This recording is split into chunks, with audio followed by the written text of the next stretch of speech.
IHGF Delhi fair 2023 spring का 55वां edition India Expo Mart and Centre Greater Noida में 15 मार्च 2023 से 19 मार्च 2023 तक संपन्न हो रहा है। इस फेयर में कितने एक्सपोर्टर होंगे, किन किन देशों से बायर्स आएंगे, इन तमाम तैयारियों को लेकर एक प्रेस कॉन्फ्रेंस के दौरान EPECH की डायरेक्टर बॉडी और फेयर की डायरेक्टर बॉडी ने क्या कहा, ये सुनते हैं। थीमेटिक डिस्प्लेज में 20 लोग हैं और ई लेक्चर में 20 लोग हैं।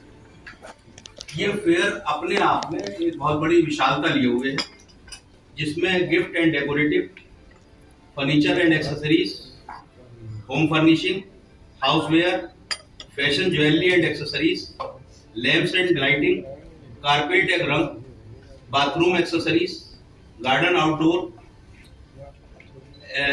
Educational toys and game, handmade paper product and stationery, leather bags and cases, candle in case and potpourri, spa and wellness। बहुत ब्रॉड एक रूप है इसका, और इसमें सबसे बड़े हर्ष की बात यह है कि पूरी दुनिया के बायर इसमें आने के लिए तैयार है और जिन्होंने इस फेयर के निमंत्रण को स्वीकारा है। तो हम आशा करते हैं कि इस फेयर के माध्यम से हम एक बार फिर ये साबित करेंगे कि भारत का निर्यात और भारत का हस्तशिल्प, टेक्सटाइल और अन्य सभी वस्तुएं दुनिया में सर्वोत्तम है।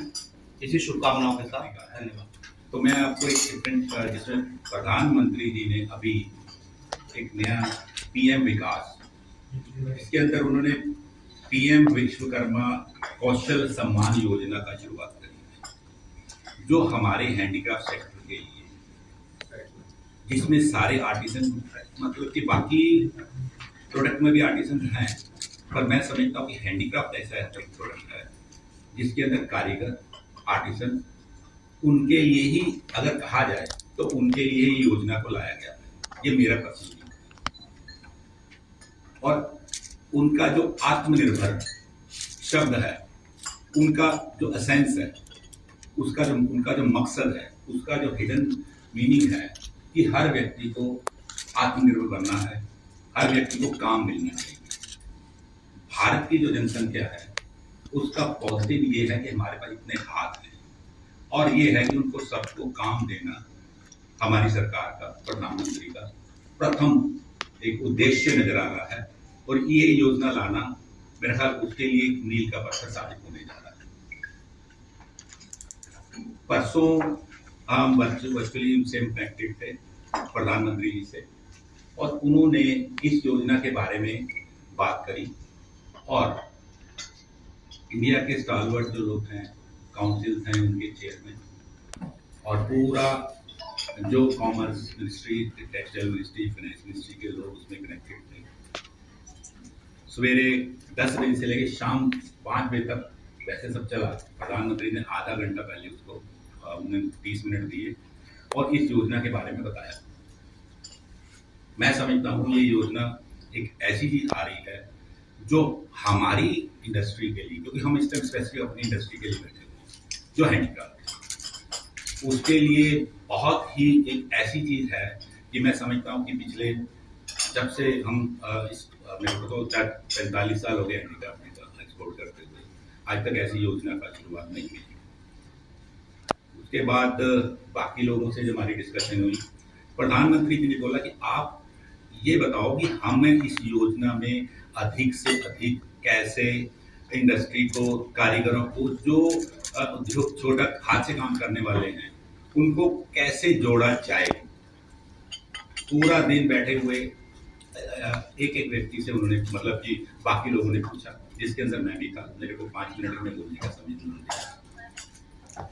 प्रधानमंत्री जी का मकसद ये था कि इन कारीगरों को जो घर बैठे हुए, चाहे किसी धर्म का हो, किसी जाति का हो, आदमी हो या लेडीज हो, या मतलब काम करने वाली महिलाएं हो या व्यक्ति हो, कोई भी हो, उसको घर घर जाके हम कैसे इसमें सहयोग दे सकते हैं।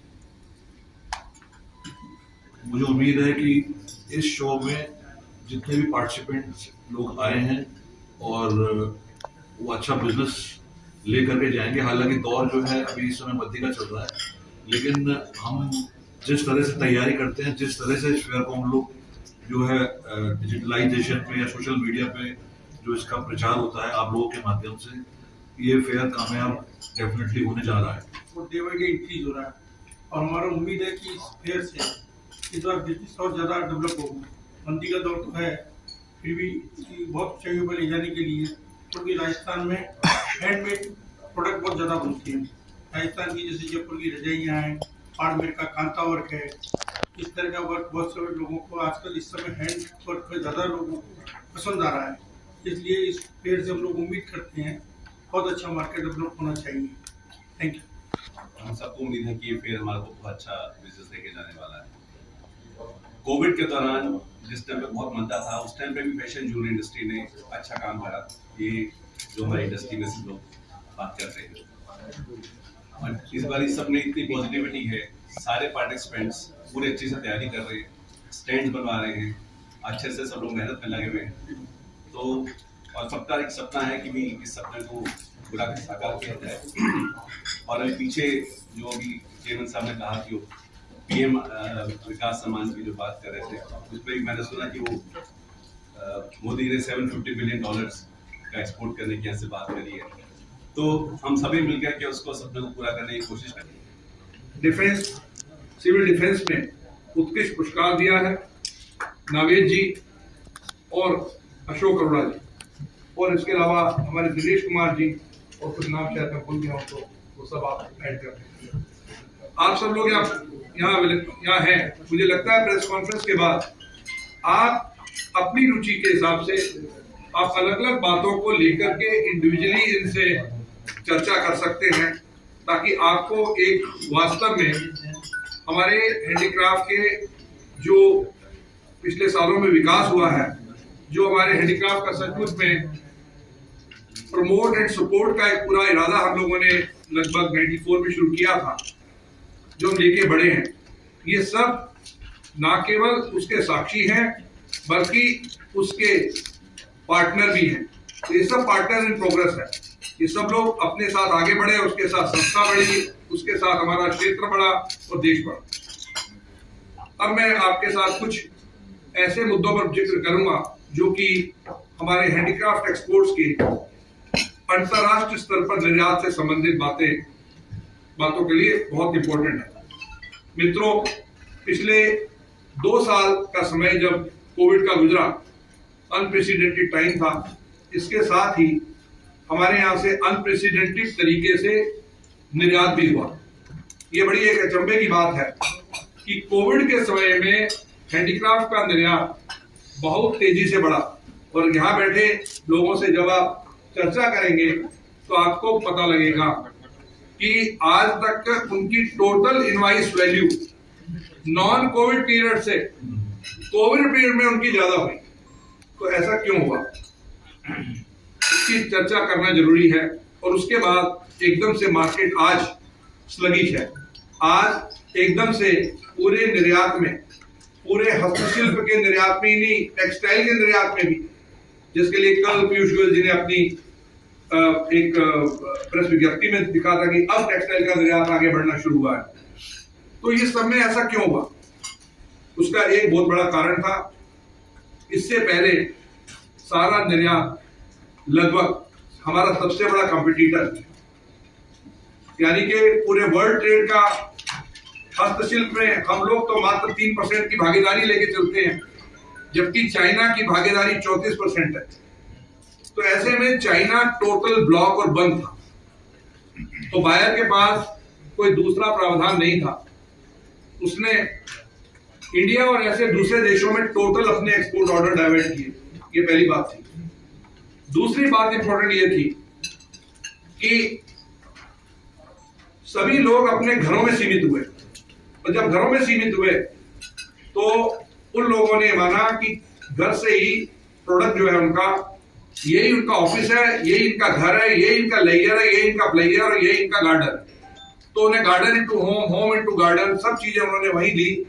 तो इसलिए हमारा फर्नीचर भी बिका, हमारी टेबल भी बिकी, हमारा लैंप भी बिका, हमारा हर प्रोडक्ट बिका।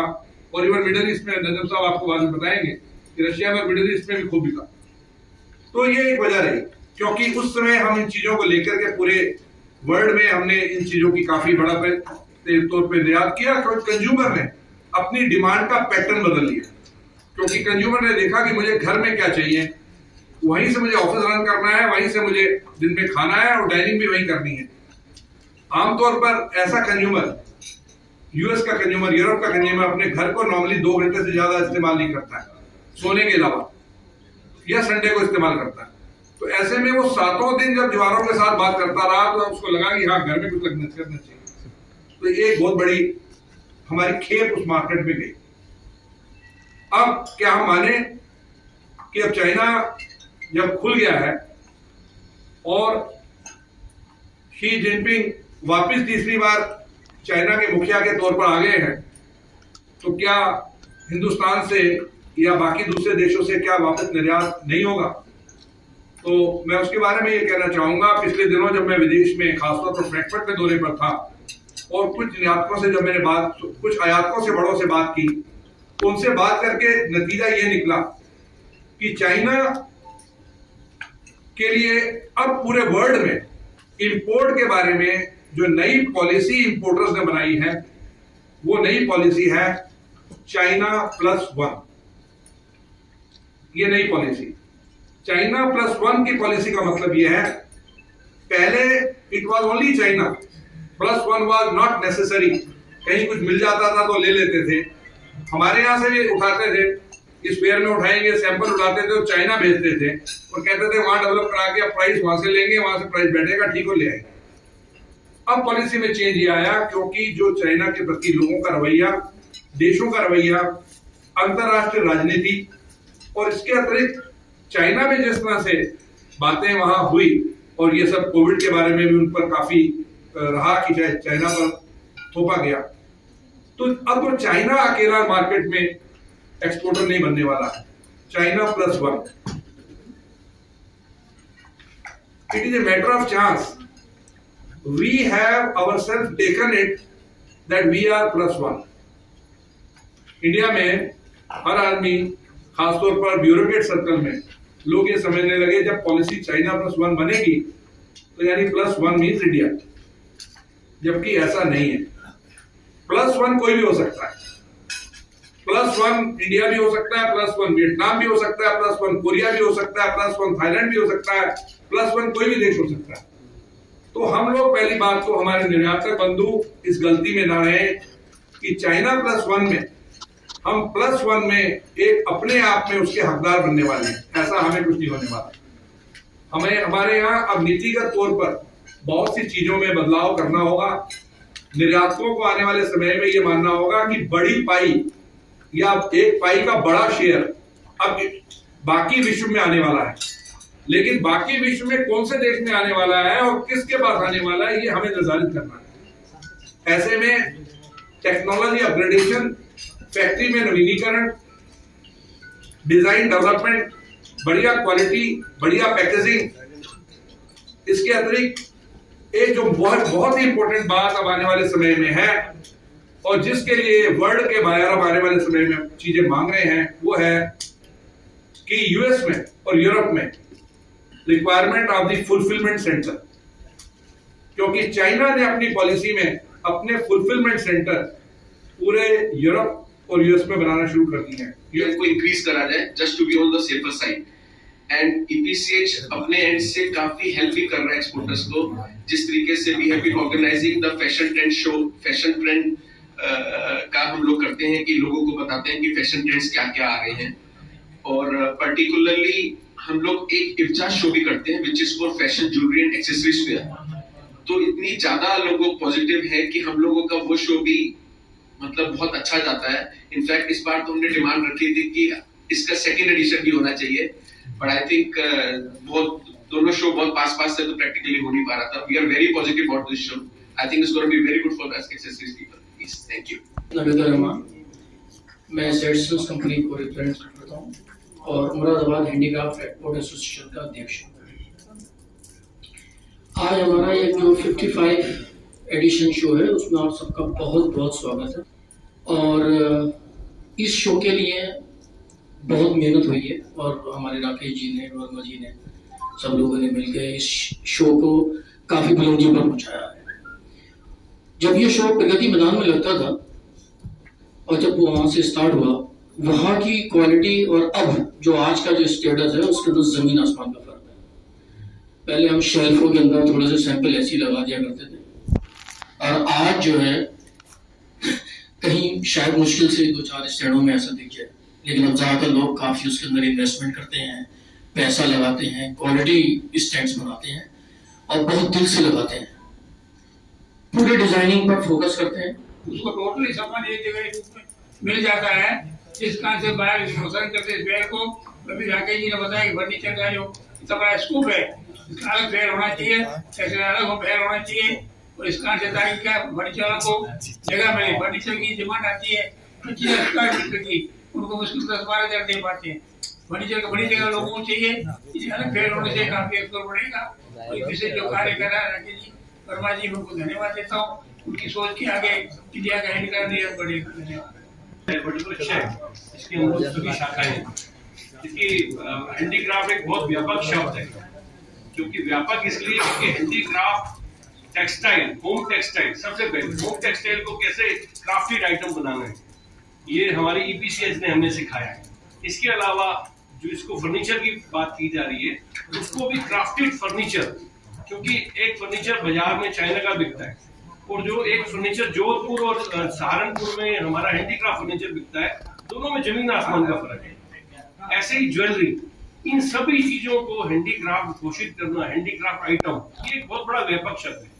इसके साथ साथ मैं ये बताना चाहता हूँ आपको कि हैंडीक्राफ्ट ईपीसीएच ने हैंडीक्राफ्ट को जो हमारी चीजें सो गई थी प्रदेशों में अलग अलग, बनारस में हैंडलूम, पानीपत में हैंडलूम, उसको दोबारा जगाने का काम हमारी ईपीसीएच ने किया है। क्योंकि हमारे क्राफ्ट पर्सन जो सब पावर लूम पे आ रहे हैं, जो सब मशीनरी पे आ रहे हैं, उसको हमारी ईपीसीएच ने हैंड क्राफ्ट काम को बढ़ावा देना और उसको जीवित रखने का काम ईपीसीएच ने किया है। इसके लिए मैं धन्यवाद करता हूँ हमारे राकेश कुमार जी का, जो हमारे ईपीसीएच के डायरेक्टर जनरल ही नहीं, हमारे द्रोणाचार्य जी हैं और हमारे गुरु भी हैं। समय समय पे हमें शिक्षा देते रहते हैं, कैसे हमें काम करना है, कैसे हमें आगे चीज़ों में अपडेशन करनी है, कैसे हमें प्राइसिंग के हिसाब से हमें काम करना है। जैसे अभी राकेश जी ने हमारे बताया कि हम +1, मुझे पूरा विश्वास है जो उन्होंने हमें शिक्षा दी है, +1 हमारी ही कंट्री होने जा रही है। क्योंकि हम लोगों ने जो कोविड में माल सप्लाई किया है, कोविड के दौरान में बायरों को अपने आइटम का जो सुंदरता और जो हमारी ड्यूरेबिलिटी बताई है, बायर उससे प्रभावित है। हमें केवल एक कॉस्टिंग को कंट्रोल करना है। कॉस्टिंग कंट्रोल करने के लिए हमें सरकार का भी सहयोग चाहिए।